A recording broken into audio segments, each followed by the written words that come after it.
चंद्र कुलदीप निखिल उत्कल प्राथमिक शिक्षक संघर राज्य उपसभापति अच्छे। आज आमर 3 और 4 दुई दिन धरिक आमर कर्मशाला अनुष्ठित होता। ये कर्मशाला शिक्षा शिक्षक शिक्षायतन विषय आलोचना होता। विशेषकर आमर विज्ञान विकास भित्तिभूमि आउ छात्र छात्री मानकर शिक्षा को जमी आग को आहरी जमी छात्र छात्री मैंने उत्कृष्ट मान शिक्षादान पाइपर। आ विशेषकर आम विद्यालय गुड़िक जेहेतु श्रेणी सब क्लास सब रोचे श्रेणी वारी सब्जेक्ट वारी शिक्षक शिक्षयित्री देवाई आम आज बैठक में नवेदन करुचु।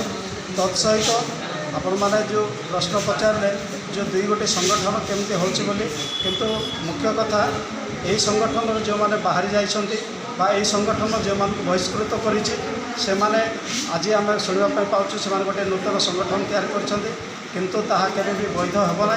कारण ये होछि राज्य सरकार होम डिपार्टमेंट द्वारा एफिलेटेड संघ। यही संघ राज्य सरकार सहित मिसी राज्य सरकार निर्देश प्रकार समस्त कागजपत्र सहित तार विधि व्यवस्था अनुसार से कार्य कर।